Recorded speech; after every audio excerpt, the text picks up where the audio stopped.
It's Thursday, August 20th, 2015. I'm Rim. I'm Scott. And this is Geeknights. Tonight, we're talking about cookies.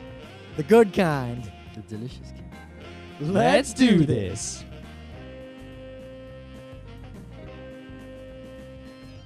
So, I got NAS. Holds, my files. Oh, yeah. I got a crappy, old Netgear 2-bay NAS sitting right up there above the Geeknights rig. So, last night, I go to drag a file over to it, and then Windows is disconnected. I'm like, oh, I was working recently. And I'm like, oh, it must just be that thing where, you restart and... Yep, and it's like, oh, one or more drives are not connected. You click on them, and then they're like, okay, we're good now. Right, exactly. I was like, click on it, it's not good now. So I turn around and look at it, and it's off. And I'm like, I didn't turn you off. That's weird. So I go to push the button, and I push the button, and literally nothing happened. Ooh. Right? No noise, nothing. It's what kind of NAS is this? A Ready NAS NV Plus. Okay, so it served me well for many years. Yeah, I mean, my Netgear is the shittest tier Netgear, and it's been going nonstop for a long time. Anyway, it's been 4 or 5 years. The warranty's way over. So I have lost 2 drives in mine, though. I haven't lost any. So anyway, when you push a power button on something,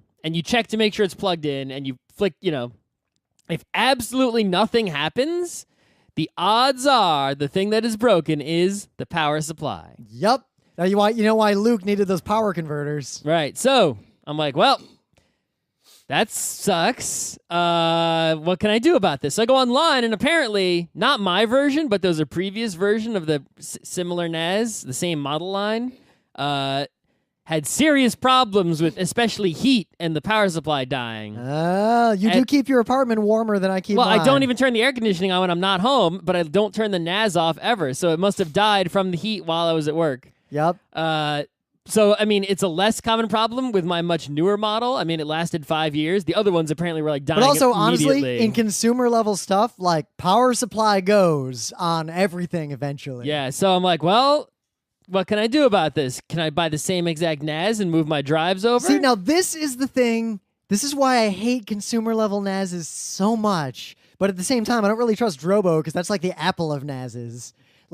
Your NAS, you have to ask that question. Well, can I use with a real NAS? You just fucking pull all the drives out, put it in any equivalent NAS, and it just immediately starts working again so, nothing happened. If I can get the same NAS with the same firmware, that would work. No, you don't even need the same. You just need anything in this power server RAID whatever series will work. You don't even care. But anyway, I could also get the software that's pretty easy to get and plug all the drives into a computer, tell it which one was which, and be able to save the data that way. Yep.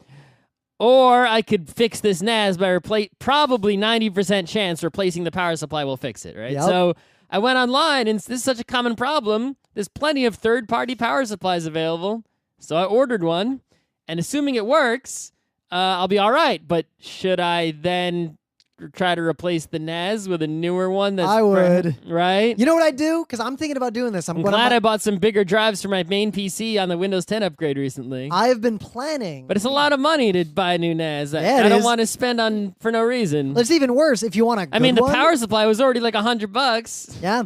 So if you want a good NAS, even not a professional one, here's the problem. Drobos are just faster in a lot of ways, and they work a lot better in a lot of ways. But the network one is expensive. No, the network one's cheap. The DAS one's expensive. Oh, really? The network one's a few $100. It's not that much more. The drives cost way more than the Drobo. I have drives. Yeah, but drives are fine. If a Drobo fails, the only way to get the data is to get another Drobo. That's correct. You cannot get the data in any software, any other device. Yeah, and it's a proprietary kind of thing. Because it's not RAID, it's something else. Now, the reality is, RAID is obsolete, effectively. I mean, my NAS is using some nonsense called RAID X or whatever, X RAID. Mine is using, I have just a straight-up mirror up there. Oh, just a mirror? Yeah. All right.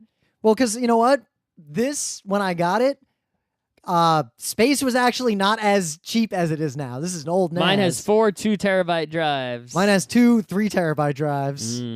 But the difference between a 4-bay and a 5-bay in terms of speed and reliability is night and day. But the price is way higher for that 5th spot. The Drobo and professional NASes, that's one thing the Drobo does that pro NASes do and these don't. You can buy a 6th drive, an M.2, the ones that are just cards, SSDs. stick that in the bottom, and it won't like use that for redundancy. It'll just cache the shit out of your data and make it way fast. Mm-hmm.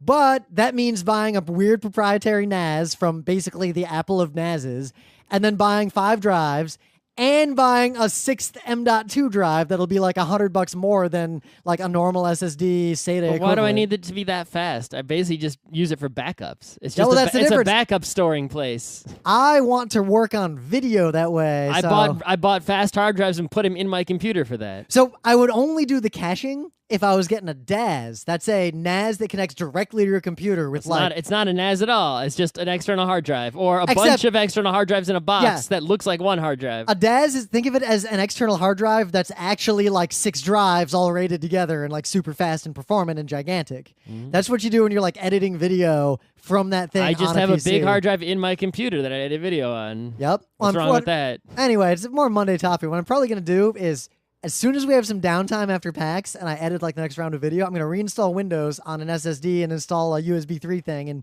keep this computer for another like 6 or 7 months.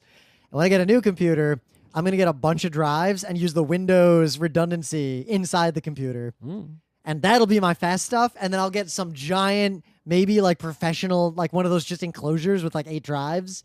And I just don't need that many drives. well, I'll make that my data store forever, and I'll integrate it with Glacier. I wish So- I had just faster internet, because then I wouldn't even need a NAS. I could just back everything up in the cloud. Well, what I want, my ideal situation, I've been thinking about this a lot, just with the way I live my life, is have some gigantic, like real SAN in my A apartment. SAN. Or like a high-level NAS. You need a SAN. Yeah, well, there's a layer between the two. I think you're going overboard. Like 6, 7, whatever drives. Networks, obviously. But Obviously. then I'd use the API on it to say every 6 months, just put a snapshot on Glacier, because that shit is so cheap. Like Glacier is so cheap, it's almost hilarious. How do you? Like that's my ideal. Okay. But anyway, Yeah, my ideal. Stuff that costs a fortune. wouldn't cost that much. An enclosure like that would be Complete like overkill. Yeah, my ideal is having like 3 CPUs, even though we have multi-core CPUs these days, and also like 10 video cards and it's not my ideal. They use way 4 too much power 5K monitors. and being a pain in the ass to set up. And a house to put it in. It is my reasonable ideal Uh-huh. to have a upper class NAS Sure. in my life. So, got any news? It is Thursday. It's the lounge. Did you forget your news already? No, I mean, there wasn't really any good news, so I took a super mainstream news. Ooh, because I also have a super mainstream Not news. because I want to talk about the news itself, but the topic related to it briefly, right? I imagine this doesn't involve politics in any way? No, it involves sports. Oh, okay. So this week, there was a big news, especially in New York, that was like, Eli Manning asked for the most money ever. So regardless of whether that's true or not, right, it brings up the topic of professional athletes getting paid way too much money. Yeah, well, it's already a complicated thing because, like, football, like American football players, a lot of them are pretty much fucked after their, like, late 30s. Not if you're a quarterback. Yeah, what if you're just, like, the fucking fullback? Just, all right. If your teams, a lot of teams don't even have fullbacks these days. Yeah. But anyway, a lot of people, especially anti-sport nerds, and this is related to our PAX panel, one thing they often bring up is how athletes are overpaid. So I just want to address this for a bit. First of all, you're a professional athlete. You pretty much spent your whole life on this one thing, because that's the only way you could be good enough to do that. You don't have any other skills. There's not like some other job you can get that isn't a piece of shit job. Yeah, your degree isn't something worthless, probably, because you were doing college If you even sports. have a degree. Yeah. You invested all that time, like a doctor, right? A doctor invests all their whole life into being a doctor. It takes years and years and years of practice. So when they finally become a doctor, they need to be paid a lot of money to make up for the fact that they just wasted their whole life on this one thing. Also, you can't do it for very long. You can be a doctor until you're like an old man, assuming you keep yourself healthy with your doctor skills. A 45-year-old football player, that's a unicorn. Right. If you're a football player or even hockey or any kind, even baseball, you can only do this for like a couple of years. You need to make a lot of money in those years so that you can retire and be okay afterwards. Right? And not everyone can do awesome stuff afterwards and have a second act unless you're ridiculously ridiculously good in the first place. Plus, like a Michael especially Jordan or if whatever. you've got, repeated concussion syndrome Right. and you're well, even if senile you don't by the have time you're concussions, 50. you just played baseball, right? You made $1 million a year for 15 years, and now you have $15 million. I could live on $15 million for the rest of my life from today. Sure, but you had to live for those years, and you had to retire when you're 30-something. Yeah, now. And now I can retire now with $5 million and live the rest of my life just fine. But that's, you need that, right? Normal people are going to go to 65 before they retire. So you're making, if you add up all the money you make over time compared to a not ridiculously top-of-the-line professional athlete, Yep. you're actually making about the same. You might even make more money than them in your life, right? Just from the salary at your job. Well, because people forget, you look at the salaries of these players. That's the top players you hear their names of. You don't know the names of all the people that don't matter. They're that making much. $1 million a year, $500K a year, right? Like they're hockey for players. 5 years, and then they're out of the league, and that's Their it. hockey players are only on the ice in games that don't matter. There are baseball players who never bat. Like There are it's people not- who are only in the minor leagues. That's their whole job, Yeah. right? You got to spend time in the minor leagues to even have a chance of getting into the major Anyway, leagues. also, you look at these athletes, they're making so much ridiculous money. The owners, right? You think like the athlete getting like $20 million a year or something is making big bank. Hello, the owner has multi-billions, right?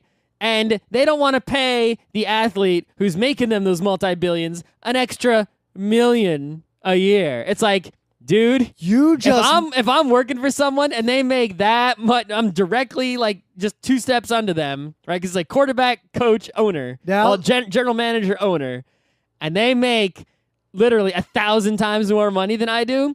They can go fuck themselves and pay me an extra couple millions. You made me realize something. There's something very special about sports. I don't know if you're getting at this or not. So, in the modern world, the workers do not control the means of production. The workers are a byproduct. Production is performed by technology, capital, and a small number of experts. But in professional sports, there's only so many humans who can play that game. Yeah, the workers, there are not enough quarterbacks in the NFL for every team to have a quality quarterback. Yeah, only if you like are only decent, like 10 NHL teams have a decent goalie. right. If you are good at this job that is so incredibly rare for anyone to be good at, well, your labor actually has value, and you can demand this large amount of money. So professional sports in the United States is an industry where full-on communism probably work out. Right. I mean, there's a reason that, you need to have a union for these things, right? Because it's like, normally I could go and be like, well, I don't like working here anymore. I'll go work somewhere else.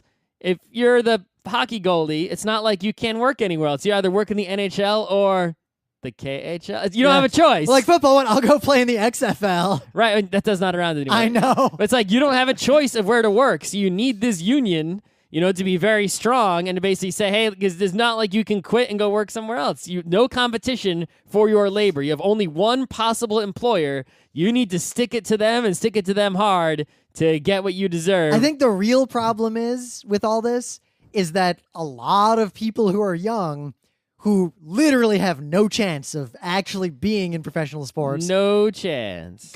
basically ruin their lives chasing that and expecting that it's possible when it's probably not. It is so. That is the main It's possible. problem. It's just unlikely, right? Thousands and thousands and thousands of people attempt it, and only a few hundreds make it. And the rest of them are Napoleon Dynamite's dad. Right. Yeah. So. But we'll talk. But a don't lot. be getting mad. I don't want to. I don't like it when people are getting mad at how much some athletes are getting paid, because they actually probably all professional athletes probably deserve way more. And you know what? When 30, 50, 70, 100,000 people come to watch you work and are willing to pay $100 to watch you work, yeah, all right, then you can get as much money as they Yeah, get. I can barely get one person to watch me work. Yeah, right? Okay, so Occasionally, the CEO will wander over to my office and look over my shoulder and be if like, the "Hey, things that you are capable of are so amazing that people are willing to pay to see them, right, regardless of what it is that you are doing, then you deserve all that money." It's no different than, any other performer. you just gave me an idea, but I couldn't do it at my job." Right? No one's going to say, "Oh man, that dancer, in the ballet is making too much money." It's like, dude, Stop. I mean, it's like 1,000 people are willing to pay to see them dance. They deserve it. You know what I want to do? They're so good at what they do. I want to do a let's play of me working for a whole day. Here's my screen, here's my face. This is what I do. If only there weren't security related issues with Yeah. that. So someone who doesn't have those concerns, I would watch Conrad's Let's Play, Let's Work, make Let's Work a thing. He's probably typing in passwords to things. Yeah. You'd have to have like a little box you can move around to hide password things or whatever. Anyway, so in other news, there's a pretty good argument going on about this in the forum, so I figured it's actually worth discussing. So if you're not aware, Ashley Madison Is not a person. Or was a person, maybe. I don't even know. is a website, and it's still up apparently, and it still has a FAQ, like it still acts like it's real, where basically if you are married and want to cheat on your spouse, you can go and make a secret account and pay money. Couldn't you just use any dating site for this? Well, the idea was that no one can see your details fully. Like, it's secure. You can hit a button. It's a dating site, but it was specifically designed with this purpose in mind. Yes, having an affair. They made some slight changes to it compared to, say, an OkCupid or whatever. It is specifically cheat on your wife. And yes, I say cheat on your wife because 80+% of the profiles are men, and the people who leaked the data said that most of the female profiles were fake and made by the company. So it's a bunch of dudes trying to cheat on their wives. And failing, but paying money. Okay. And they had a feature where you could pay more money to delete all traces of your profile guaranteed. Yeah, you not have to only pay money for that? Yeah. So you basically signed up and paid money for a service, which will then extort more money out of you. Yup. Okay. And yeah, so if you sign up for this, you are a moron. So yeah, you're at best case scenario, you're incredibly naive and polyamorous, but most likely you're just a shitbag guy trying to cheat on his wife. Sure. I mean, usually people who are legit polyamorous, if you go on real dating sites, they're just like, hey. Yeah, you'll see people on there who are like, I'm in a committed relationship looking for some fun times. Yeah. Plus, even if you're polyamorous and decide to use this site, this site is marketed in the sleaziest fucking way ever. And if you believe it, if you go there and use it, whoever you have sex with, they're cheating on their husband or wife. Supposedly. Yeah. I mean, I suppose you could just sign up for this if you were really into getting with someone who was married. So one guy on regardless of your status. Well, you're supposed to only sign up, I think, if you are currently in a committed relationship. But anyway, one Farker was like, "Oh yeah, I'm in there," and he's like, "Here's my email address." Yeah, I signed up because I was writing this article about it. Then he linked to the article, and he was like, "And this place was just full of sleazebags." Of course, it's full of sleazebags. So, who did I meet down at the strip club? High-class individuals? No, not at all. You wouldn't enjoy it. It is quite lowbrow. No, I'm quite low. No, I'm not. I'm in fact the opposite of lowbrow. So, unless you live under a rock, you at least are aware, because this is in the regular news. The site got hacked. This got hacked probably more devastatingly than anything like this has ever been hacked before. The entire database of everything is just on Pirate Bay right now. Just SQL file? Yeah, text files, SQL, everything. It's like this 12 gigabyte dump. I don't need a dump. Yeah, I don't need the dump either. You know why? Because like 100 news sites are pouring through it. A couple of celebrities have already been not only caught, but admitted to it because the evidence is damning. Okay. So I find this all vaguely amusing, and there's a pretty good argument in the forum. And the argument is thus, I don't know, we could do a show on this later, but just so you can set the stage, this is the kind of thing to think about. What is the when is activist hacking like this ethical or a good thing? Because that question is so loaded because you have so many overlapping topics here that are bumping into each other, and you have to address each of them separately. Well, the examples I used, because someone was pressing me. Because it's like, if you can talk about is having affairs, like the issues of having affairs, is involved here. So you have to take that out and address that on its own. Right? Then you have to address just the privacy issues in general, and the technical issues, and they're all separate. Or even the openness issue. Because they're all overlapping here, it's easy to get confused, and it's not easy to discuss it properly. Like, what if I'm gay, and I'm trying to cheat on my wife who I don't love with men, and I live in Saudi Arabia? Well, I'm gonna die because of this. Sure. So theoretically. Yeah. So the argument came down to, the angle I was looking at was the pure ethics of activist hacking at a fundamental level, like that philosophical question, because there are 3 use cases of it. Well, activist hacking includes many activities, only one of which is take a database from someone's website and publish it. So activist dox hacking, like doxing hacking. which is this doxing and this hack. You can dox without hacking. Yeah, and you can hack without doxing. So those are completely separate. But doing as well. both activist hacking to then release information that is true about people that was hidden.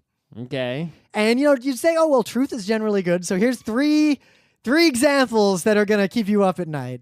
Because this is the argument going on in the forum right now. The middle example is this, where the vast majority of people on this site who actually used it are undisputable shitbags. Sure. But some people might not be. Sure. So those people might get fucked by this. Okay. I'm enjoying the hack anyway, even though, a few people probably get hurt because most of it. But anyway, on the other side, what if the KKK in the entire U.S., every chapter You're of the KKK... going real close to Godwin here. Yeah, got hacked. And that list just got released. Does that make the world better or worse to know that, say, some mayor is actually secretly a member of the KKK legit? All right. Well, what about Ye Sex Offender Registry, which has a whole bunch of people on it who probably shouldn't be on there, whose lives are ruined? All right, let's go the other way. What if someone on your KKK list wasn't actually in the KKK? Well, I'm saying what if it was a bona fide verified one? Like, this one is interesting because Ashley Madison is not just... How do you know it's bona fide verified? This is just something on Pirate Bay. No, so this one's interesting because... there's one way to verify information like this, and that is when there are many, many unstructured sources of data that all have to line up with each other. Yep. That's the one thing that's super hard to hack and cheat. Like, if you break into a Linux system, it's actually real hard to mess with stuff without leaving a trail. They might not be able to trace you back to that person did the hack, but people can look at the data and say, oh, that data was fucked with. Because varlog messages has a gap and this other log file show, that kind of stuff. So here, it's not just, it's the profiles. It's all the photos you posted of yourself, all your communications, your credit card number, and all the transactions. It's pretty hard. You can pretty much prove for some of these accounts that it's bona fide, that person really did it. But the other side, what if an anti-abortion activist decided to hack Planned Parenthood and just release the database so everyone ever got an abortion? That would be super bad and hurt a lot of people. I think in the first two examples, right, those are databases. Well, the KKK one is... database of bad people, theoretically. Right, is a database of bad people, right? It's like people like to talk about victim blaming, right, which is a real thing where it's like, oh, well, you got murdered, but it was your fault for walking into Murder Town, which is perfectly a legal and okay thing to do. And it's like, well, you know what? There's good tacos in Murder Town. Right, but it's like, a good place. It's a good walking into Murder Town, you didn't do anything wrong walking into Murder Town, so there was no, justice there. It's like, you just got murdered. It's not cool. I see where you're going with this, but it is just wrong to be in the KKK. Right, if you're in the KKK, so you're complaining that you got, messed up after you were doing something you weren't supposed to do. It's like if a kid, falls over and hurts his leg on the front porch, it's like, oh my God, oh, that sucks. Oh, let me kiss it, make it better. If a kid falls off the fence and he was trying to climb into the neighbor's yard, it's a little different situation. Yeah. Right? With that victim blaming, right? It's like in both cases, yeah, okay, the kid is the victim. He fell down and hurt himself. But in one case, he hurt himself in the act of doing something no good. But then the question is, so that's where you go deeper. That's different than just the straight up victim blaming of someone fell over and hurt themselves and Scott, you're blaming them for going deeper, what if his no good was going into the neighbor's yard to steal bread to feed his starving family? Or, the KKK guys think that they're doing good.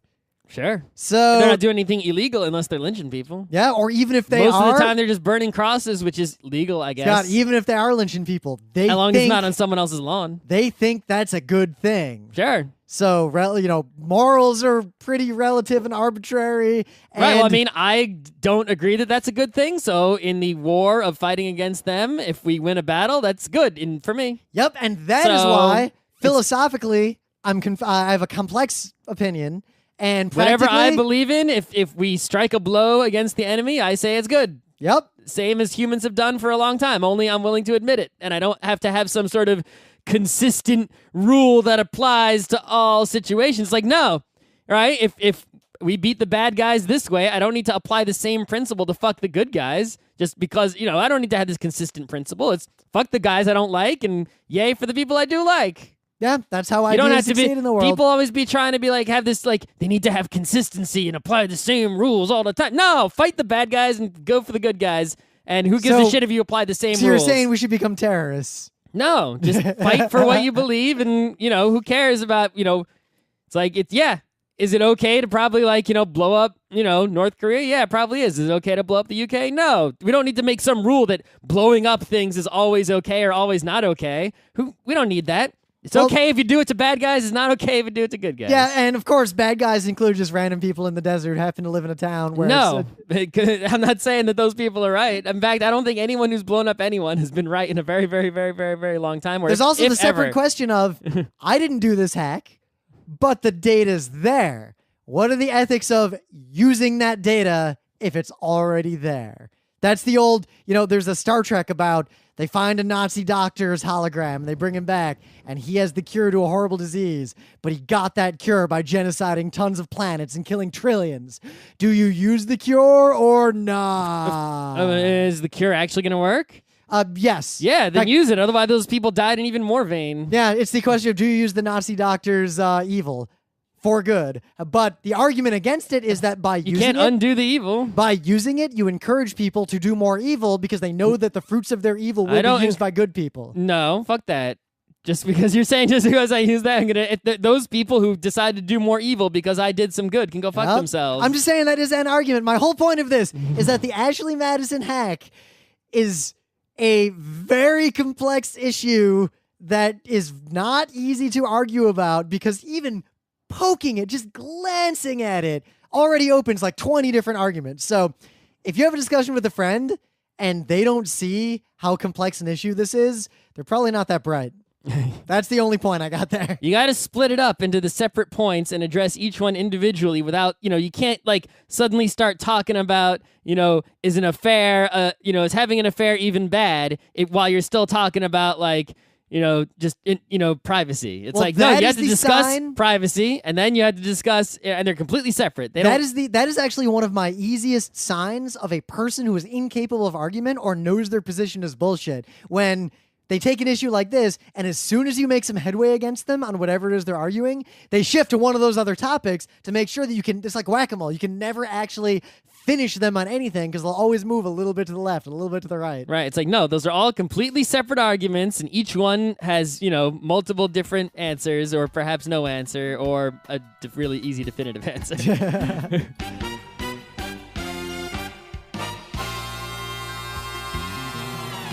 Anyway, things of the day. Oh shit, what was my thing? Oh, I remember. My thing of the day, I'm using this only because Scott doesn't like talking about politics, and I follow politics like sports, and they're not as highly paid in many ways as some sports professionals. But anyway, I'm using this as my thing of the day because it's so beautiful.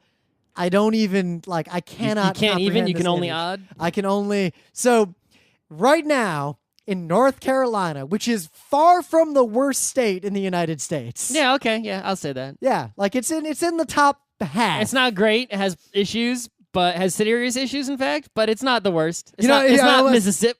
I said it was in the top half, but that could also mean the northern half. Anyway, so the top 3 polling candidates there in the just general election, you just ask people hey, who should be president? Blah. 40% right now is Donald fucking Trump. Okay. All right. Remember, only old people are answering these polls, so they don't mean anything. Hillary Clinton, 38%, but the margin of error is 3.2%, so it's a toss-up between the two of them. I think the margin of error is quite larger than that. So number 3, with almost 10%, sitting in at 9%. Nice third party, usually gets about 10% in the U.S. Is D's Nuts. Yeah, D's Nuts. D's Nuts is actually polling pretty consistently well across the country. And if you watch American media, because overseas I've realized people see our big political stuff, but they don't see the internals of our primaries. Watch our news a little bit, because every newscaster in the world now, or in America now, talking about this stuff has to say D's Nuts, has to refer to a candidate D's Nuts and not laugh. Oh, 9% of the people of North Carolina voted for D's nuts. These nuts. I think I don't know. I think I'm more of a fan of dem balls. Scott brought that. I am a supporter of dem balls, but if everyone's already going to get on the D's nuts train, we would only be splitting our voter base. Yeah. We'd get 4.5%. That doesn't work in the U.S. election I like system. dem balls, but we gotta, don't be a Ralph if we already Nader. got 9% on D's nuts, we'll stick with D's nuts. You can't be a I'd Ralph rather have Nader. D's nuts than dem nuts. Them two nuts who are polling better. This photo is just so beautiful. So you got a thing? I do. So this guy is really smart. He made a time-lapse video. It's really short, but it's of a very interesting thing. It's of his sourdough starter Ooh. overnight. So you can see the yeasts going and the dough going blah, blah, blah, blah, blah. The secret life of sourdough starter? Yes, it's the secret light. You can basically just watch what this bread blob of flour and yeast and water does at night. And it's not something you often see at this speed. And it's just, there's so many things out there to time-lapse that people just haven't thought to time-lapse. And, you can see a lot of interesting stuff like this that have, with high-speed cameras, low-speed cameras, high magnification and also zooming way out. There's many things in this world, even just on this earth, to see that have not been seen. And this is one of them that I had never seen before. In the meta moment, this is our last episode probably before PAX Prime. Oh, snap. Many of you might... PAX. Yep, not Ravenna, but Rome. Correct. So many of you might be listening to this episode of Geeknights right now because you saw us at PAX and you were like, "Oh, wonder who those assholes were," and you got one of those and little business cards. You chose this episode? Well, because it'll be the most recent episode. Sure. It's going to be this Dance Dance Revolution, HTTP proxies, and the lightning round. Oh, great. So, yeah. We did, or are doing, 2 panels/lectures at PAX on Sunday, The Far Future of Gaming at 1 p.m. in the Sphinx Theater with me and Scott, Luke Crane, Kat Small, Josephine Fu, and Emily Compton. Mm-hmm. Like, for real, we're going to talk about, like, seriously, not joking, what games will be like 50, 100, 500 years from now. Like, what'll role-playing games be like in the distant culture future? Nice. And then on Monday, like we said before, at 4 p.m., also in the Sphinx Theater, Sports Are Games. They fucking are. nerds. They are. Talking about esports, regular sports, the overlap between the two. Games, sports are games. Not all games are sports. Some games are. We're going to say the brain isn't a muscle just because otherwise. Anyway, it's going to be a real good lecture. Mm-hmm. Might even take a question or two at the end. Very end of PAX. Yeah. And then we're going to run, hopefully, to the Omegathon finale. Or not make it. Yeah, maybe we'll live stream it. Who knows? We'll just stay in the room because we're probably the last panel in there and just watch it on our phones. The enforcers are going to want to take the room apart. They'll let us sit in there and watch it, I think. We'll see. I mean, we're enforcers, just not at this PAX. I'm sure they'll be cool. We'll see. The enforcers have never not been cool. In my entire run, we've been to every PAX as Geeknights since 2008. They're not going to not take apart the room. Yeah, but they might let us sit in the room watching the Omegathon. Anyway. The book club book is The Eye of the World by Robert Jordan. I completed reading it. I'm going to finish it real soon, I think, because it's getting toward nothing happening. Well, you know what? At the end, they go to the Eye of the World. Oh, all right. Spoilers. Yeah, I get the impression that this book is just like the beginning of a whole bunch of books that'll go at the same pace until the end, and I worry I might actually have to read them all or read spoilers. I put the second book on my Kindle Yeah, to check the first chapter. Just picks right up? It just picks right up.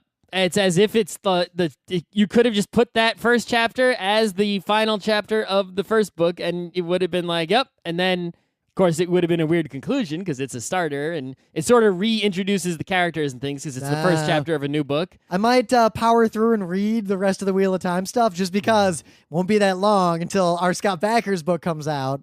Just need some fantasy novel, doesn't matter. Just anything decent. No, once there's a date for the next Prince of Nothing book, I'm pretty much going to reread all those books because I've kind of forgotten details and I kind of want to be ready for that. Anyway. You'd forget how to break horses and men? Oh, my God. You only remember how to break horses? There was so long ago. We're so far beyond him. So, yeah. Guess we never did a show on cookies, which... I'm pretty sure we have. Search for one. All right. Our search fucking sucks, so Let me try. I mean, on the archive right now, I just typed cookie. Try the actual admin search. I also searched there. Nothing came up. Nothing came up? Well, people love them food shows, and I love them cookies, so cookie show it is. So cookies are pretty much separated into two categories in this world. The bought cookie and the baked cookie. There's some overlap, though, because, like Fresh Direct, I can get cookies that are baked cookies. Like, they're the same as something I would make at home, effectively. If it was made in a commercial bakery, then it is... Obviously, even E.L. Fudge and Chips Ahoy are baked, right? It was made in a commercial bakery, no matter how good, it is a bought cookie. If it was made in an oven no larger than the oven most people have in their homes... That's your line? I'd go a step above that because the oven at Takahashi Bakery is significantly larger than the oven in either of our homes. That sounds like a professional place. It is a professional place. Sounds like a bought cookie to me. But they make the cookies from scratch there every day. And you don't think they make Chips Ahoy from scratch? But they every make day? it with a large mass recipe. Mass recipes, to be able to produce so much so consistently, tend to be subtly different from like... The master baker decides this is the kind of cookie I'm going to make today. I mean, if you have a giant oven, you usually have a big mixer and a big tub of cookie dough. You're making a big... They don't make that many cookies every day, though. Let me tell you. Those don't they run out of cookies then? Yeah, they run out of almost everything every day. Oh, well, that's not good. You want to make some more cookies then, so you don't run out until the very minute you close your store. Yeah, you know what? Those cookies, real dangerous. I've stopped buying them because I'll eat all 4 of them. But anyway, both bought and baked cookies can be quite delicious, right? They can also be quite nasty. Some people suck at baking and they bake a shitty cookie. Yeah. Also, a lot of people like basically stale, preservative-filled trans fat cookies in boxes and bags. Right. Well, you know, those are the shitty baked cookies. But even some of the mass-produced cookies can still be yummy. You know, you get a nice golden Oreo. Maybe you with know what? extra I thought that. I've decided golden Oreos are a trap. I only like them because I'm like at a PAX and Roe or someone brought them and I'm desperately hungry and the Cookie Brigade hasn't been by recently. A golden Oreo is so delicious. Yeah, eat a golden Oreo when you have other things available. Well, I mean, I usually don't eat a cookie, you know, just sugar all the time when I have other things available. Right? But a cookie is like the first, most easiest thing to bake because you don't need to use any yeasts. You know, you can do the same consistent thing every time. They are incredibly consistent to make and also incredibly shelf-stable, usually. You just mix up a dough, and you spoon the dough in blobs onto a sheet and make it hot. Now, there are complicated cookies that is not true for, but those are the cookies Grandma makes. Don't worry about that. Yeah, and those Grandma's cookies usually aren't as good. Yeah, depending on the grandma. Yeah. Right? My grandma made good cookies. Yeah, depends. So... I kind of have a problem with cookies. If you get cookies, you eat all of them. So, yes, I'll get, like, fancy cookies. Maybe this is why you don't like the golden Oreos. If I get a bag of golden Oreo, I'll eat, like, 2, and that's it. Yeah. And I'll eat 2 again way later, like days later. But I eat good cookies on such a constant basis. Like, I eat so many cookies that Emily is vaguely horrified at it. Yeah, you'll buy a box of, like, cookies, the big kind. Like 8 or 9, like, huge shortbread cookies. The kind that are, like, 3-inch diameter. Yeah, and, like, half an inch thick. And you will eat all of them at once. Yeah, well, no. I will eat all of them over the span of about 48 hours. All right, I don't see how that's really any different than, like, the Red Bulls you're drinking. You know what? There are so many more calories in those cookies. Red Bull actually is not that, like, Red Bull's way less than soda. You're really just filling yourself up with sugar. It doesn't really matter which vehicle the sugar is driving I'm also filling myself up with fat and shortening. I mean, it's the sugar truck, the sugar boat, the sugar plane, the sugar cargo plane. When you need a lot of honey and you're in a go, sugar, sugar, sugar from your head to your toe. It doesn't really matter how the sugar gets in there. It's getting in. But a cookie is a great way to go. So yeah, there was a famous incident where I would buy these cookies and I'd be like, "Oh, Emily, I bought us some cookies," and I put them in the fridge. You mean you bought you some cookies? Yeah, well, I bought us some cookies, and by the time Emily gets home, I've already eaten 3 of them, so there's only like 4 left. And then I eat one more, and I'm like, "Oh, Emily, you want one?" So she eats one, and I eat one. And then I eat another one because I'm hungry. And then that's the last cookie. So one time, it's gotten to the point to where I tried buying 2 things of cookies. and You just eat more cookies. they disappeared in the same time period. We'll put it that way. Well, maybe this is why you should keep buying the, not mass manufactured cookie. Because even if there are some delicious ones like Golden Oreo, I worry that I would eat an entire if row. you eat the entire bag, that's way too much sugar. And even, baked cookies, while they still have a load of sugar, usually have less and usually have more, say, flour. Yeah. Well, also, you know what? Cookies, the kind of like crapo cookies that most people eat, like generic cookies, they're good. But the reason the like special cookies are better tasting is that they usually have a lot more butter, sugar stuff in them. So they're actually way more calories than you realize. That's true. Like there's way more. It's like there usually will be more butter, right? Whereas like Yep. a Chips Ahoy, that doesn't have real butter in it. Well, like our friend Judith with her blog on baked goods. The secret to making most things taste better than store bought is just to put 4 times more butter in. Right. Just I mean, Chips Ahoy, I'm telling you, doesn't really have butter. It probably uses shortening or some other sorts of vegetable oils or like soy. Who knows what kind of oils they're using, right? Because that has to be stable on the shelf. You put butter in a bag on the shelf in the grocery store, right? I mean, bake some cookies. How long do they last? Like a couple days and then they're hard? Yep. And then it's not a good situation. But even then, cookies are good. Like they're relatively shelf stable. They keep like some kinds of cookies. Yeah, they'll just get hard, but that doesn't mean they're not good anymore. Other things get hard and then you can't eat them. Like a muffin, once a muffin's hard, it's done. But meanwhile, like But a hard Oreos, cookie is like still good. But like if you bake a cookie, like Scott will make cookies kind of often. You haven't done it as much recently. It's too hot. Yeah. But like they get hard, but they're still really good. But like Oreos, if they're out too long, like once you break the seal and they're open, they get stale. Well, they either have preservatives or they don't. Yeah. Right. But stale, I can eat a hard cookie. Well, that's why they keep putting them in bags these days that reseal. Yep. And then they stay fresh. That's really but a lot of important. people don't, they'll open the bag wrong or something. It's like, oh, you just ruined that. Fuck you. That's one of there's very few things that I will judge someone on real hard about. Like if someone's just openly racist in front of me, like there's a permanent mark on their like record in my brain. Like, all right. Or like if someone's smoking cigarettes and hasn't quit. If you don't reseal cookies, that's a mark. If you're at a party and someone opens up a bag and leaves it open on that the snack table, that's not making it till the morning. But if you reseal it and at home you buy a bag of cookies and take 2, put them back, take 2, put them back, that'll be good for days, long time. So I experienced something kind of recently because I started occasionally sampling marijuana again. Let's put it that way.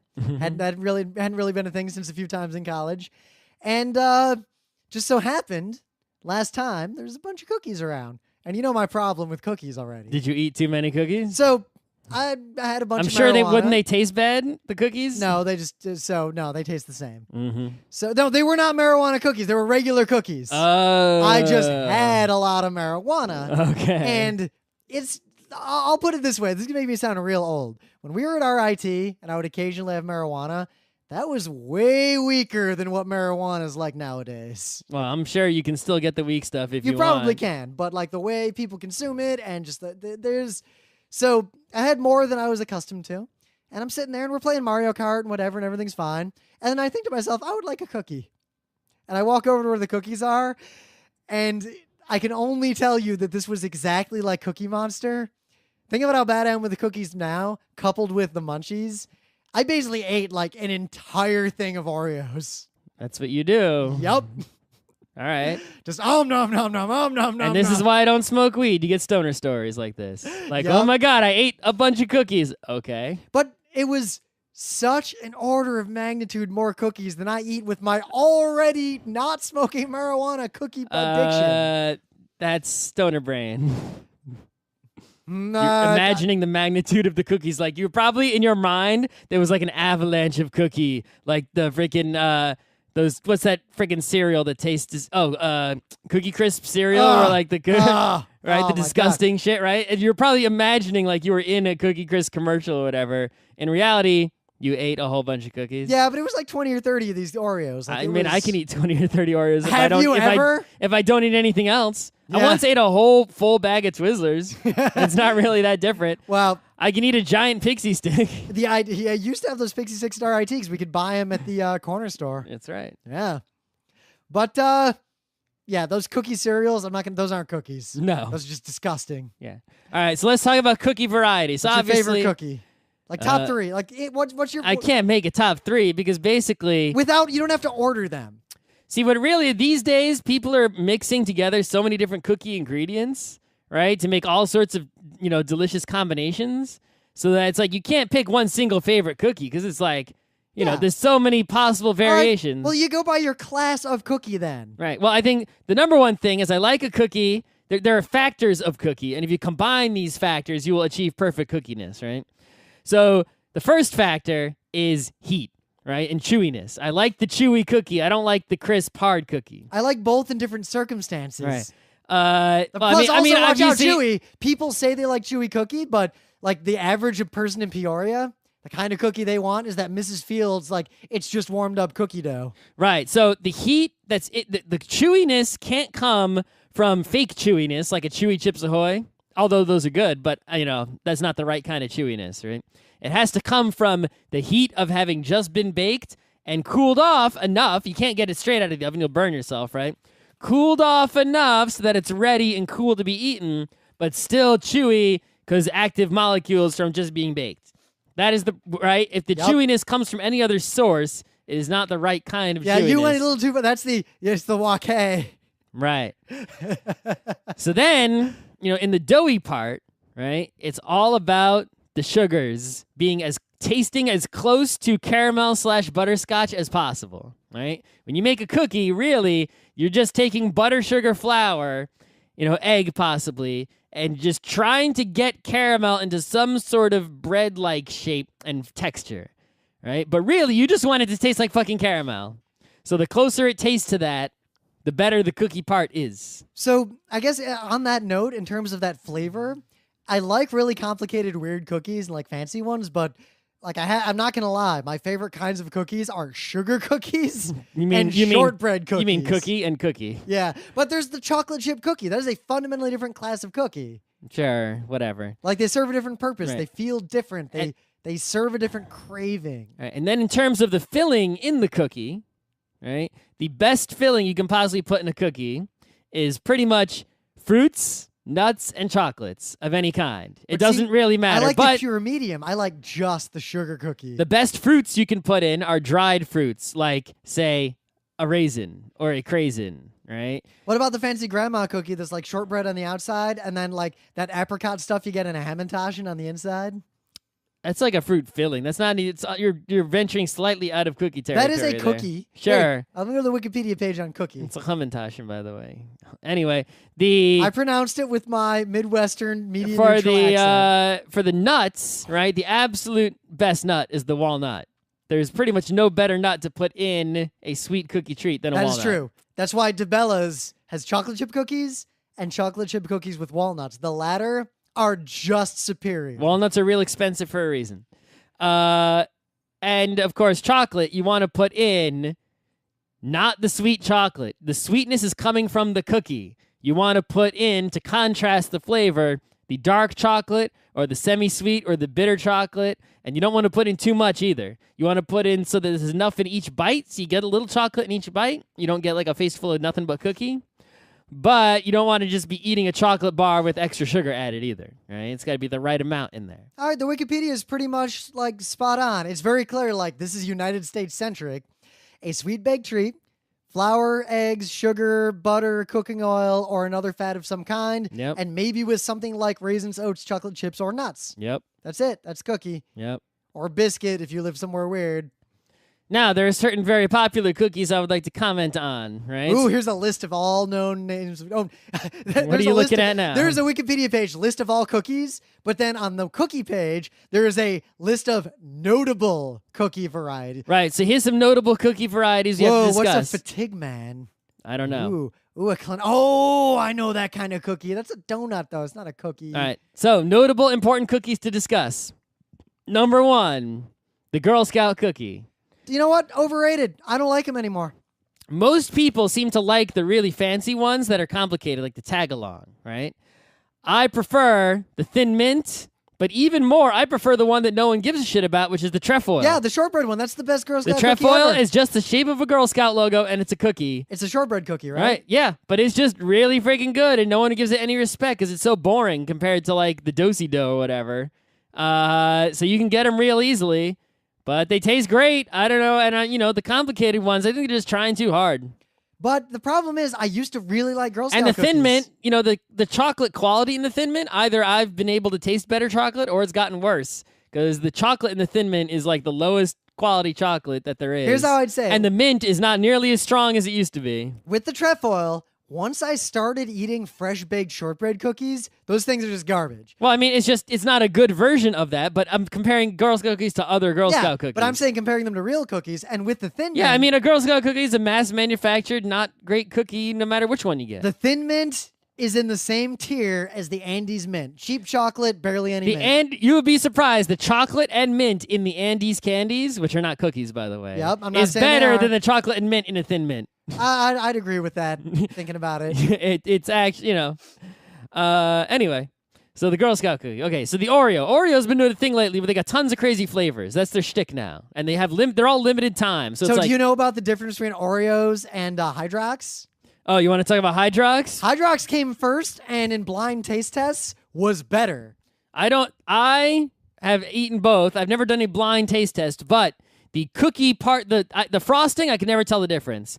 But I could tell without even looking, eating the Hydrox because the cookie is drier in the Hydrox, but has a more chocolatey flavor. That is true. But the dryness of the Hydrox cookie, even though the chocolatey flavor of the Hydrox cookie part is better, because the Oreo cookie, the chocolate one, really doesn't taste like anything.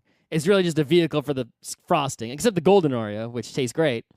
The dryness of the Hydrox just cancel it out. Yep. I always remember as a kid, there were a few people in the neighborhood who always got Hydrox, and everyone else got Oreos. And I remember... Do they even make Hydrox anymore? I'm trying to figure that out right now. But basically, everyone always assumed that Hydrox was like this bullshit knockoff, and like that was what the poor kids would eat. But now it was the opposite. The Hydrox was like the high quality one, and Oreo was the knockoff of Hydrox. Let's see. Formed in 1908. It's old. The company was bought by Keebler in 1996, and in 99 they replaced Hydrox with a similar but reformulated thing named Droxy, so Hydrox is dead. Okay. As far as I can tell. Carvel used the Hydrox cookie crumbs until 2012? Because I guess they're kosher. All right, interesting. Anyway, so Oreo's got all these crazy flavors. This is a shtick. And my coworkers sort of like we always get whatever those new flavors are. And they usually do a pretty good job of tasting like what they say on the package.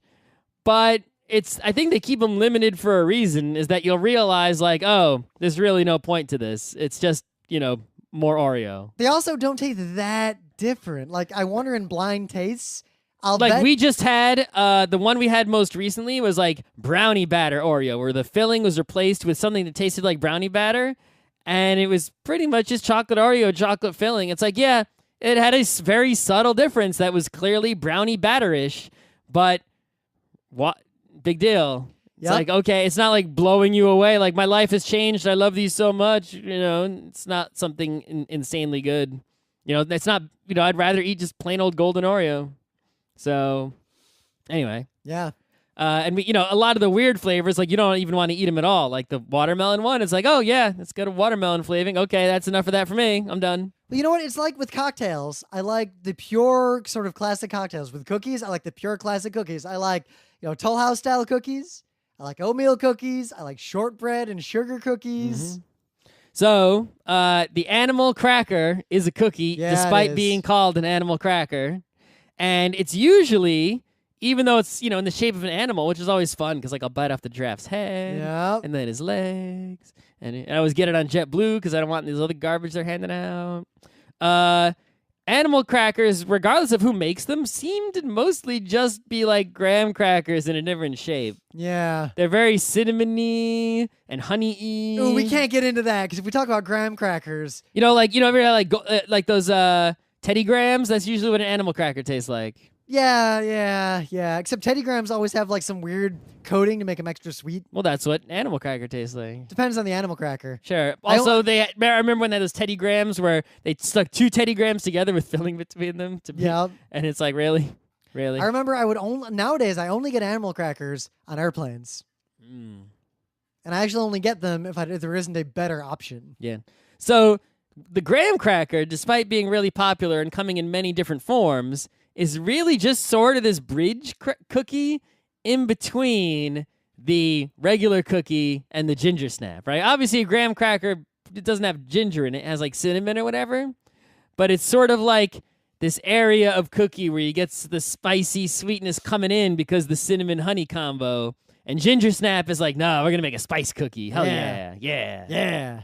I like me a ginger snap as long as it's still got some softness to it. Yep. When the ginger snaps get hard, then it's like, eh. Spice cookies, all those things. Like we'd always make, the Christmas cookies with the shapes with spice. Yeah, gingerbread man, that same deal. Yeah, the windmill cookie. That was my favorite mass manufactured cookie as a kid was the windmill cookie. Because those things had those thin sliced almonds in them.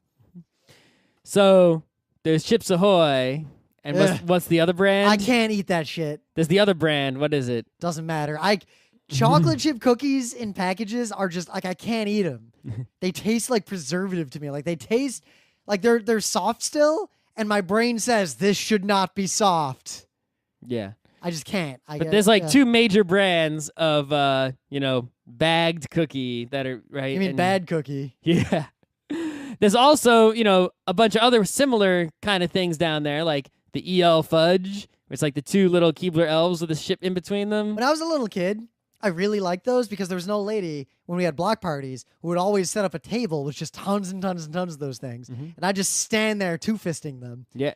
But then I got a little older and my tongue would probably revolt if I did that. There's still a step up, right? Yeah, they are. But then you go a step up even further, and now you're getting into Vienna Finger territory, which Vienna Finger is like a slightly differently shaped golden Oreo with a little less sugar and a little more cake flavor. I feel like Vienna Fingers, there was an era at RIT with the Vienna Fingers. Vienna Fingers are good. They were okay. I don't know if they live up anymore. No, Vienna Finger flavor has never changed as far as I can tell. I know. I'm saying my taste might have gone beyond them. Sure. So then, after that, you start getting into like the hard mode, right? The hard mode is like chessmen that come in a bag or schoolboys. Oh, you're thinking the Milanos? Right. I like the schoolboys. The white chocolate schoolboys are pretty dangerous. These are cookies are mass manufactured, but you only get a few at a time, and they come in a little baggie or something, and they're kind of fancy. Except they're not really fancy. You can get them anywhere. Yep, I'll eat them all, so that's the problem. And then the highest level of store-bought cookie, the Malamar, which might not even be a fucking cookie, depending. I'm not a big fan of Malamars. Malamars cost $5 for a reason. I just don't like them that much. At that point, it's basically a s'more that's not warm. It's like a packaged up s'more. You can eat a s'more whenever you want, no campfire. Yep. And that is why it's $5 to get a box of Malamars. But the wake, the campfire s'more. It has obviously, to be a warm. Malamar is not a replacement for a campfire s'more. It is simply an alternative s'more variety. Right? Much in the same way that something I can't come up with an example for right now. So there you have it. Yep. If Malamars are on sale, you buy them. If they're not, you don't. One thing we can say, though, we're coming up on PAX, and one of the things I really love about PAX is the Cookie Brigade, because we were sitting there. They brigade the finest of cookies. You're like halfway through a game, and everyone's pretty hungry just because you haven't gone out to eat yet, and lunch you're gonna eat when this game's over, but it's only half over. Yep. And then, you really want some food, but you can't stand up, and suddenly someone behind you just says, Cookie Brigade. And it's like, oh, you have a delicious sugar that has been set on fire. I have a photograph of George Washington. Yeah. Shall we trade? A lot of times Let I'll be us like, trade. Here's $10. Just let me grab a fistful of cookies. I'm going to eat them all right now anyway. You could probably, they better not let you have the whole bag. Nah. Rim could eat the whole bag, and then what would they do? That's why usually I'll they buy could be like, they get up on the stage at the end of PAX and be like, guys, this year, Cookie Brigade only brought in like $10. The $10 that Rim gave us before we ate all the cookies. They roll me onto the stage. I'm still eating the cookies. We had gluten-free ones left over that he didn't eat, but no one wanted them. He's trying to eat them. It's like Malcolm. There's only one person here who actually had celiac 97, 98, 97, 98. You know, the real situation, they come up and like, we raised $800,000 this year. Just one guy gave us all this cash. He's eating all the cookies in the back right now. The final game of facts is Rim eat cookie. How many will he eat? Bet. Whoever's closer without going over wins. You guys don't understand. Not only do I like cookies, but as soon as the show ends, I'm going to run in because I just got some cookies that are fresh.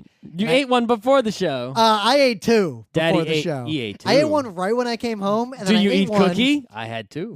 I pulled out another one as I was walking over here. Okay. Yeah, because they're You have a problem. Except if I have cookies in my house, usually I have to bring them to work to get them finished off because I'm control myself and eat a ration of them per day. And some days I don't even eat any because it's too much. I think the difference like is, at work today, there's a bag of Kit Kats, the mini ones. So I ate two. So that's about slightly less than a full normal person Kit Kat bar. I could only eat about two of those before I felt blarg. And now I can't even eat a whole Snickers bar. And now when I get home, I'm not going to be eating any cookie or any kind of chocolate or dessert whatsoever. Because I think the difference is just my metabolism, because I weigh the same that I've weighed for like 15 years. I weigh 155 pounds. It never deviates. I weigh about the same, different in the morning and the night, but, the range doesn't change. I am pretty much always hungry. And when I eat to actually being full, like if I eat to the point that I'm not hungry anymore, that just gets me to my baseline. So I think it's just because I exercise a lot. I mean, if you need motivation to be an athletic person, the only motivation you should be this. I, Rim, as can be attested to by most of the people we know, eat all the cookies I want all the time, and I'm totally okay. And I'm not fat. Well, but that's the thing. If somebody is already fat, they have to go through a period of not only exercising and being hungry, but not eating all the cookies before they can reach the point where they have to continue the exercising, but now can resume eating all the cookies. So if you're not fat, if you're skinny, and you like to eat cookies, but you only eat a few because of self-control, exercise like I do, and you can eat all the cookies you want. Or just don't eat all those cookies, because even though you may not get fat, still all that sugar is probably not the best thing for you to be doing. Yeah, but last time I went to the doctor, they were like, wow, your blood is perfect. Like, everything's great. Your cholesterol is like near the bottom. Did you eat cookies right before going to the doctor? The minute before? No, because you have to fast so they can do the blood sugar thing. That's why they didn't see your cookie problem. If they would have done that blood test the day before, they would have pulled up and on the EKG, the little line would go, dude, and drawn a picture of a cookie, and they'll be like, oh. They go to draw blood, and cookie dough just starts coming out. Me see problem here.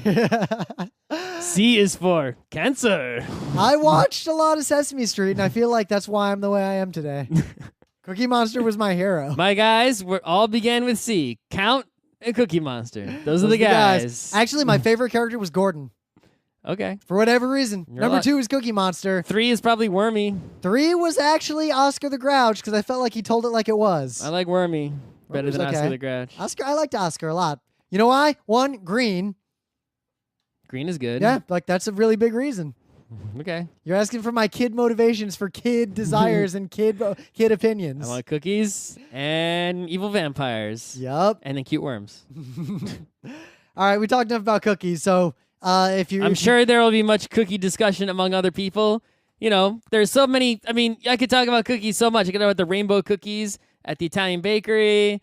You could talk about cookies from all sorts of different countries. There's one bad kind of cookie that I actually really like. The UK where they fucking call it a biscuit and a cookie is something different. The black and white cookie. Black and white cookies. There's so much going on here. But the kind of cookie that's bad, and I know it's bad, but I like it anyway, so I try to avoid eating them, are that like store-bought kind of bakery cookie that is just a sugar cookie, but it's covered completely in thick, multicolored, hard frosting. I don't like the hard frosting no matter what it's on. Somehow, for some reason, I really like that kind of cookie. Eating that is like eating the giant multicolored rainbow lollipop thing. Yep. It's like, and I feel that's not for eat. It doesn't seem like a thing that you eat. It seems like a prop.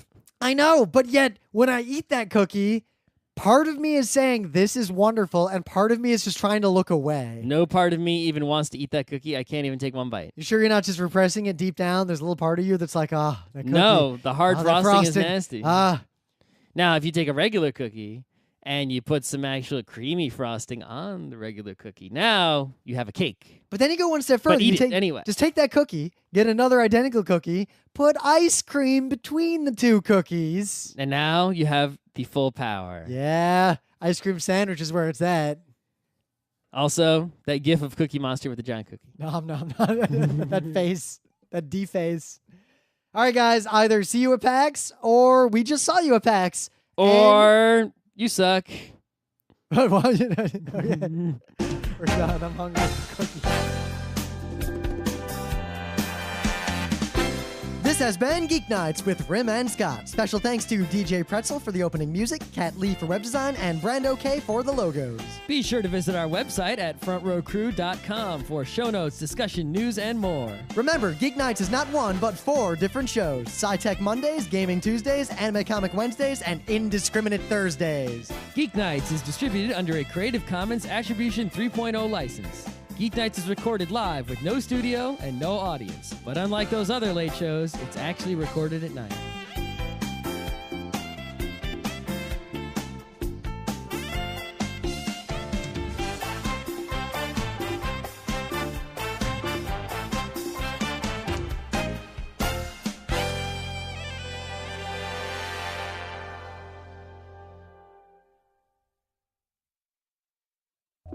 Everywhere you look and everywhere you go, sugar, sugar, sugar from your head to your toe. When you've eaten lots of sugar and you've had too much, watch out everybody, it's the sugar. Problems with especially heat and the power supply dying. Oh, you do keep your apartment warmer than I keep mine. I don't even turn the air conditioning on when I'm not home, but I don't turn the NAS off ever, so it must have died from the heat while I was at work. Yep.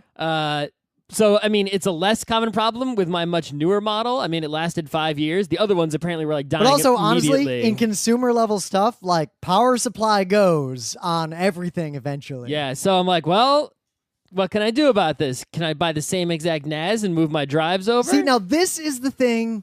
This is why I hate consumer level NASes so much. But at the same time, I don't really trust Drobo because that's like the Apple of NASes.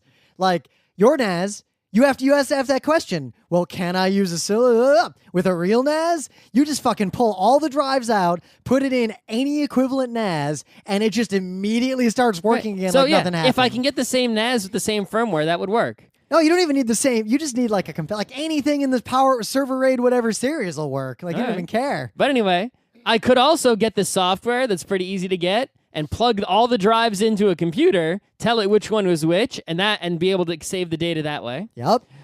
Or I could fix this NAS by probably 90% chance replacing the power supply will fix it, right? Yep. So I went online, and this is such a common problem. There's plenty of third-party power supplies available. So I ordered one, and assuming it works, I'll be all right. But should I then try to replace the NAS with a newer one? I would. Right? You know what I do? Because I'm thinking about doing this. I'm glad I bought some bigger drives for my main PC on the Windows 10 upgrade recently. I have been planning. But it's a lot of money to buy a new NAS. Yeah, I don't want to spend for no reason. It's even worse if you want a good the one. power supply was already like $100. Yeah. So if you want a good NAS, like even not a professional one, here's the problem. Drobos are just faster in a lot of ways, and they work a lot better in a lot of ways. But the network one is expensive. No, the network one's cheap. The DAS one's expensive. Oh, really? The network one's a few $100. It's not that much more. The drives cost way more than the Drobo. I have drives. Yeah, but drives are fine. If a Drobo fails, the only way to get the data is to get another Drobo. That's correct. You cannot get the data in any software, any other device. Yeah, and it's a proprietary kind of thing. Because it's not RAID, it's something else. Now, the reality is, RAID is obsolete, effectively. I mean, my NAS is using some nonsense called RAID X or whatever, X-RAID. Mine is I have just a straight-up mirror up there. Oh, just a mirror? Yeah. All right. Well, because you know what?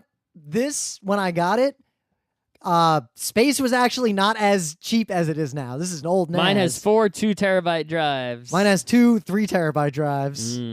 But the difference between a 4-bay and a 5-bay in terms of speed and reliability is like night and day. But the price is way higher for that 5th spot. The Drobo and professional NASes, that's one thing the Drobo does that like pro NASes do and like these don't. You can buy a 6th drive, an M.2, the ones that are just cards, SSDs. Stick that in the bottom, and it won't like use that for redundancy. It'll just cache the shit out of your data and make it way fast. But that means buying a weird proprietary NAS from basically the Apple of NASes, and then buying 5 drives and buying a 6th M.2 drive that'll be like $100 more than like a normal SSD SATA. But why do I need it to be that fast? I basically just use it for backups. It's Yeah, just well, that's the it's a difference. backup storing place. I want to work on video that way. I bought fast hard drives and put them in my computer for that. So I would only do the caching if I was getting a DAS. That's a NAS that connects directly to your computer with It's not a NAS at all. It's just an extra.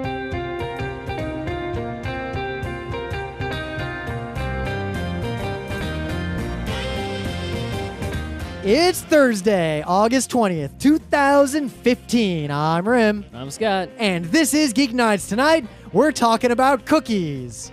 The good kind. The delicious. Let's do this.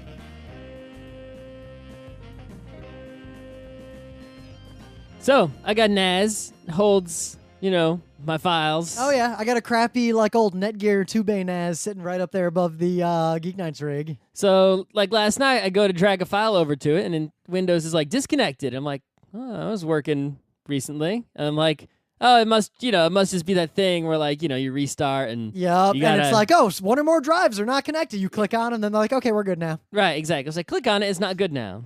So I turn around and look at it, and it's off. And I'm like, I didn't turn you off. That's weird. So I go to push the button, and I push the button, and literally nothing happened. Ooh. Right? No noise, nothing. It's What kind of NAS is this? a Ready NAS NV Plus. Okay, So it served me well for many years. yeah, I mean, my Netgear is the shittest tier Netgear, and it's been going nonstop for a long time. Anyway, it's been 4 or 5 years. The warranty's way over. So I have lost 2 drives in mine, though. I haven't lost any. So anyway, when you push a power button on something and you check to make sure it's plugged in and you flick, if absolutely nothing happens, the odds are the thing that is broken is the power supply. Yep. Now you know why Luke needed those power converters. Right. So I'm like, well, that sucks. What can I do about this? So I go online, and apparently not my version, but there's a previous version of the similar NAS, the same model line, had serious problems on a hard drive, or a bunch of external hard drives in a box that looks like one hard drive. A DAS think of it as an external hard drive that's actually 6 drives all rated together and super fast and performant and gigantic. Mm-hmm. That's what you do when you're editing video from that thing. I just on have a PC. big hard drive in my computer that I edit video on. Yep. What's wrong with that? Anyway, it's a more Monday topic. What I'm probably going to do is, as soon as we have some downtime after PAX and I edit the next round of video, I'm going to reinstall Windows on an SSD and install a USB 3 thing and keep this computer for another 6 or 7 months.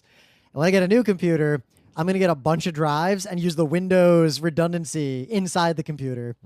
And that'll be my fast stuff. And then I'll get some giant, maybe professional, one of those just enclosures with 8 drives. And just I don't need that many drives. Well, I'll make that my data store forever, and I'll integrate it with Glacier. I wish I had just faster internet, because then I wouldn't even need a NAS. I could just back everything up in the cloud. Well, what I want, my ideal situation, I've been thinking about this a lot, just with the way I live my life, is have some gigantic, real SAN in my apartment. A SAN? Or a high-level NAS. You need a SAN? Yeah, well, there's a layer between the two. I think you're going overboard. 6, 7, whatever drives. Networks, obviously. But obviously, then I'd use the API on it to say every 6 months, just put a snapshot on Glacier, because that shit is so cheap. Glacier is so cheap, it's almost hilarious. How do you? That's my ideal. Okay. But anyway, yeah, my ideal. Stuff that costs a fortune. Wouldn't cost that much. An enclosure like that would be complete overkill. Yeah, my ideal is having 3 CPUs, even though we have multi-core CPUs these days, and also 10 video cards. And it's not my ideal. That uses way too much power. 4 or 5K monitors. And being a pain in the ass to set up. And a house to put it in. It is my reasonable ideal to have a upper class NAS in my life. So, got any news? It is Thursday. It's the lounge. Did you forget your news already? No, I mean, there wasn't really any good news, so I took a super mainstream news. Ooh, because I also have a super mainstream Not news. because I want to talk about the news itself, but the topic related to it briefly, right? I imagine this doesn't involve politics in any way? No, it involves sports. Oh, okay. So this week, there was a big news, especially in New York, that was Eli Manning asked for the most money ever. So regardless of whether that's true or not, right, it brings up the topic of professional athletes getting paid way too much money. Yeah, well, it's already a complicated thing because, like, football, like American football players, a lot of them are pretty much fucked after their, like, late 30s. Not if you're a quarterback. Yeah, what if you're just, like, the fucking fullback? Just, all right. If your teams, a lot of teams don't even have fullbacks these days. Yeah. But anyway, a lot of people, especially anti-sport nerds, and this is related to our PAX panel, one thing they often bring up is how athletes are overpaid. So I just want to address this for a bit. First of all, you're a professional athlete. You pretty much spent your whole life on this one thing, because that's the only way you could be good enough to do that.